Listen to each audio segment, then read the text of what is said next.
Hello guys, welcome to the trader Serena. So let's see कल indexes को किस तरीके से ट्रेड कर सकते हैं, उसके पीछे का लॉजिक क्या है।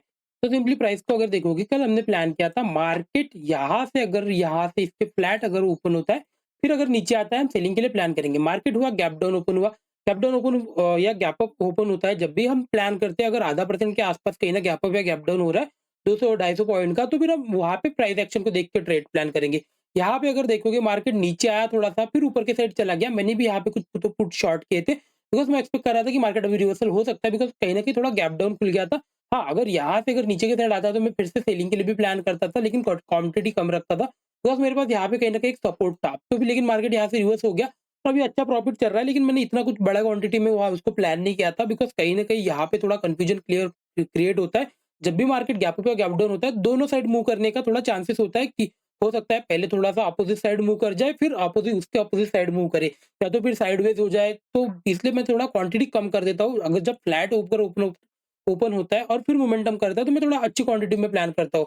आई होप पॉइंट आपको समझ में आ रहे होंगे। तो अभी किस तरीके से प्लान करेंगे, तो सिंपल रखेंगे। 47,700 के पास कहीं ना कहीं एक रेजिस्टेंस है, और मार्केट सेम उसी के पास कहीं तो क्लोज किया है। तो अभी यहाँ पे सिंपल होना चाहिए, मार्केट कल ना सिंपली इसके बीच में ही ओपन होना चाहिए, तभी सबसे बेस्ट ट्रेड मिलेगा। अगर मार्केट यहाँ से क्रॉस करके ऊपर की साइड निकल रहा है, इस हाई को अगर निकाल रहा है, तो मार्केट में हम बाइंग के लिए प्लान करेंगे। मैक्सिमम 47,600 के आसपास हमारा कहीं तो एसएल हो जाना चाहिए। अगर मार्केट यहाँ से कंटिन्यू मूव करता है, तो हाँ, हो सकता है हमको एक बड़ा मोमेंटम मार्केट में देखने को मिल सके बाइंग के साइड। बिकॉज़ यहाँ पे अगर देखोगे, यहाँ पे डेली कैंडल पे थोड़ा-सा आपको प्राइस को देखना चाहिए कि किस तरीके से बन रहा है। यहाँ से अगर देखोगे इस तरीके का ये ट्रेंड लाइन ट्रेड कर रहा था। अभी हम एक्सपेक्ट कर सकते थे, अगर मार्केट यहाँ से डायरेक्टली जाता था, तो हम एक्सपेक्ट कर सकते थे कि मार्केट थोड़ा-सा पहले रिवर्सल देगा, फिर मोमेंटम करेगा।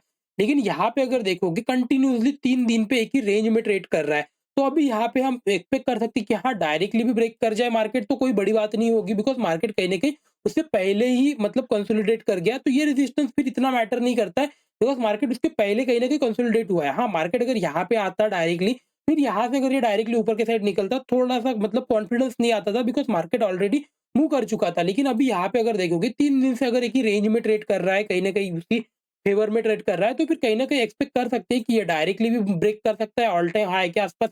इस तरीके से जो ट्रेंड लाइन बना रहा है, ये कहीं न कहीं इस तरीके से पैटर्न चल रहा है। यहाँ पे अगर देखोगे, इस तरीके का ये पैटर्न है। अगर ये कप एंड हैंडल के टाइप, या तो फिर आप इसको बोल सकते हो अ, हेड एंड शोल्डर पैटर्न की तरह भी दिख रहा है, ये इस तरीके से पैटर्न चल रहा है। तो अगर मार्केट यहाँ से अगर यहाँ पे रेंज में बना रहा है कहीं न कहीं, तो यहाँ से अगर ब्रेक कर रहा है, एक मोमेंटम हमको मिलने वाला है। एक मोमेंटम हमको मिल सकता है, देयर आर चांसेस। ओके, तो देख लेते हैं 50 मिनट में किस तरीके से प्लान आउट होना चाहिए। तो सिंपल रखेंगे, यहाँ पे अगर देखोगे यही एक लास्ट रेजिस्टेंस मार्केट के पास बचा है। तो अगर ये मार्केट फ्लैट खुल रहा है, अगर फ्लैट खुल के ये सस्टेन कर रहा है, नीचे की साइड नहीं आता है और अगर ब्रेक कर रहा है, तो आप प्लान कर सकते हो, बिकॉज़ एट द एंड हाउर में मार्केट यहाँ पे कंसोलिडेट किया। तो ये अच्छा एक फेवर में मार्केट में हम बाइंग के लिए प्लान कर सकते हैं, एक मोमेंटम हमको मिल सकता है। और अगर ये ऊपर 47,800 900 के ऊपर अगर क्लोज कर रहा है कहीं न कहीं, 47,000 के आसपास, 48,000 के आसपास मेरा एक टारगेट रहेगा। अगर वहाँ पे मार्केट कंसोलिडेट करके क्लोज करना चालू करता है, तो फिर मैं इसको पोजिशनल ले के जा सकता हूँ, अगर 48,000 के ऊपर अगर क्लोज करने वाला है तो।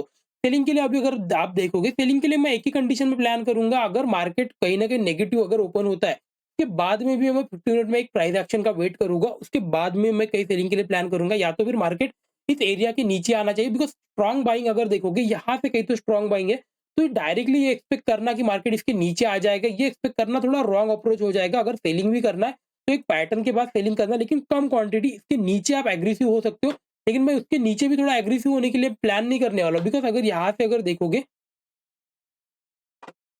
यहाँ से अगर देखोगे मार्केट अगर नीचे भी आता है, ये पहले एक रेजिस्टेंस हिट करेगा, फिर इसके नीचे आएगा, तो ये गैप अगर देखोगे, ये गैप भी मार्केट के पास रहेगा। और आज अगर देखोगे स्ट्रॉन्ग मोमेंटम में मार्केट क्लोज हुआ है, तो ये एक्सपेक्ट करना सेलिंग के लिए थोड़ा-सा मतलब कन्फ्यूजिंग रहेगा। तो एक दिन बेटर है मार्केट को इसके नीचे क्लोज करने दो।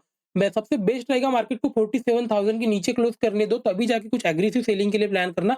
अदरवाइज़ अगर आप सेल भी करना चाहते हो, तो बेटर है थोड़ा कम-कम क्वांटिटी में ट्रेड प्लान करते रहो, जिससे कि लॉसेस भी होंगे तो आपको उतना प्रॉब्लम नहीं होगा। बिकॉज़ जब एक बड़ा प्रॉफिटेबल टारगेट मिलेगा, एक अच्छे लेवल पे टारगेट ट्रेड मिलेगा, वहाँ पे वो रिकवर हो जाएगा। इस तरीके से कुछ प्लान करना चाहिए। गैप अप अगर खुला तो थोड़ा कन्फ्यूजिंग रहेगा फिर से, बिकॉज़ अगर मार्केट को देखोगे इस तरीके से, यहाँ पे भी ट्रेंड लाइन है, अगर गैप अप खुला तो हो सकता है पहले सेलिंग के लिए आए। अगर मार्केट यहाँ पे अगर फिर से सपोर्ट लेके ऊपर की साइड निकल जाता है, तो हाँ, ये बाइंग का मार्केट है फिर से। लेकिन अगर मार्केट कंटिन्यू आता है, तो हो सकता है फिर सेलिंग के लिए भी आए मार्केट, तो फिर दोनों कन्फ्यूजन हो जाएगा, लेकिन सबसे बेस्ट ट्रेड मिलेगा अगर ये फ्लैट खुल के ऊपर की साइड निकलता है तो आई होप पॉइंट आपको समझ में आ रहे होंगे। लेट्स सी निफ्टी फिफ्टी को देख लेते हैं। निफ्टी फिफ्टी को आपको अगर देखोगे तो डेली कैंडल पे देखना पड़ेगा किस तरीके से ये ट्रेड कर रहा है। बहुत अच्छा दिख रहा है, हो सकता है एक मोमेंटम करेगा मार्केट में, बिग मोमेंटम आने के चांसेस हो सकते हैं। बिकॉज यहाँ पे अगर देखोगे ये फर्स्ट टाइम यहाँ से सेलिंग होके आया था, मार्केट नीचे की साइड आया। अभी इसको अगर ये सेलिंग का होता तो मार्केट को इसको यहाँ से स्ट्रॉन्ग सेलिंग के लिए आ जाना चाहिए था, लेकिन ये कहीं ना कहीं कंसोलिडेट कर रहा है, बिल्डअप हो रहा है मार्केट में। तो ये रेंज हो गया, ये रेंज हो गया, इसके ऊपर या नीचे हम तभी ट्रेड प्लान कर सकते हैं, इस रेंज में ट्रेड प्लान नहीं कर सकते। इसके ऊपर अगर निकल रहा है तो फिर ये बहुत अच्छा पैटर्न दिखेगा मार्केट में, ऑल टाइम हाई के आसपास आया, यहाँ पे 4 दिन कंटिन्यू कंसोलिडेट किया, फिर अगर ऊपर के साइड निकल रहा है, ये सबसे बेस्ट ट्रेड मिलेगा, फिर ये मोमेंटम कर सकता है। 50 मिनट में देख लेते हैं किस तरीके से प्लान आउट होना चाहिए।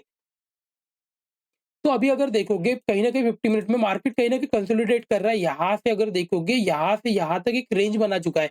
ये रेंज अभी जब तक ब्रेकआउट नहीं देता है, और थोड़ा-सा मैं तभी कौन सी इसको एग्रेसिव ट्रेड प्लान करना पसंद करूँगा जब ये मार्केट मतलब थोड़ा-सा ऊपर के साइड ही ट्रेड करे, मतलब ऊपर के साइड ब्रेक करता है, मैं तभी कुछ एग्रेसिव होके ट्रेड प्लान करूँगा। नीचे की साइड अगर देखोगे ये एक रेजिस्टेंस है, मार्केट में ये गैप फील हुआ है, ये कहीं न कहीं मार्केट में मतलब रेजिस्टेंस की तरह काम करेगा।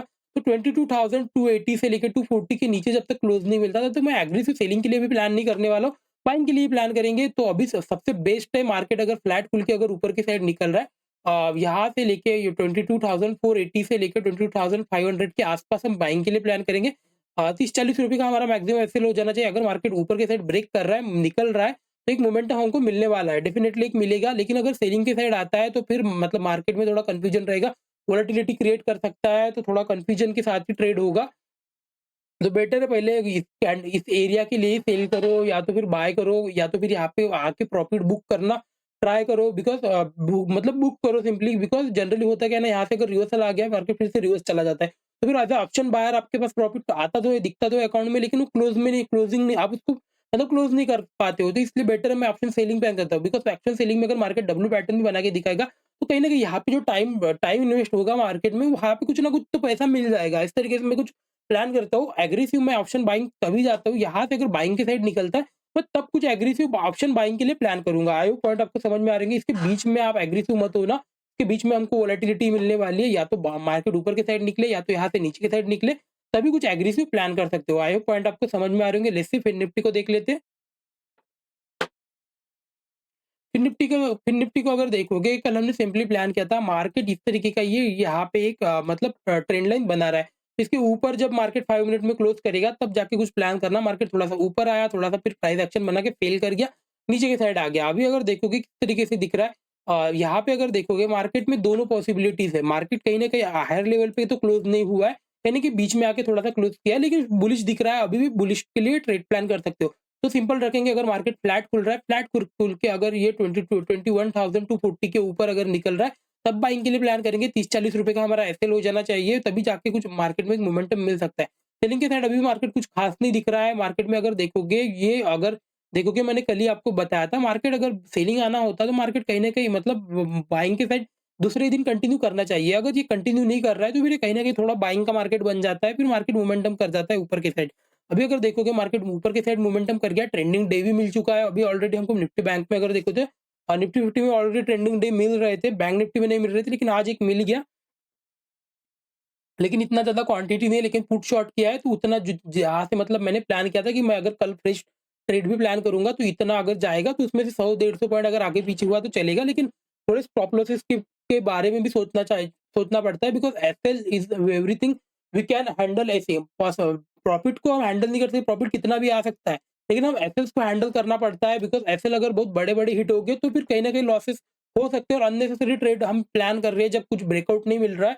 तब अगर रिवर्सल के लिए प्लान कर रहा है, बिकॉज़ वहाँ पे दोनों चांसेस रहती है कि मार्केट दोनों साइड मूव कर सकता है। आई होप पॉइंट आपको समझ में आ रहे होंगे। तो अभी सिंपल रखेंगे, अगर इसके ऊपर अगर निकल रहा है तभी कुछ बाइंग के लिए प्लान करना है। ये वोलेटिलिटी ज़ोन होने वाला है, सेलिंग तभी प्लान करना अगर मार्केट नेगेटिव ओपन हो रहा है। नेगेटिव ओपन होने के बाद भी मार्केट प्राइस एक्शन बनाना चाहिए, तभी जाके सेलिंग के लिए प्लान करना। आई होप पॉइंट आपको समझ में आ रहे होंगे। वीडियो अच्छा लगा तो like and subscribe friend. Thank you so much.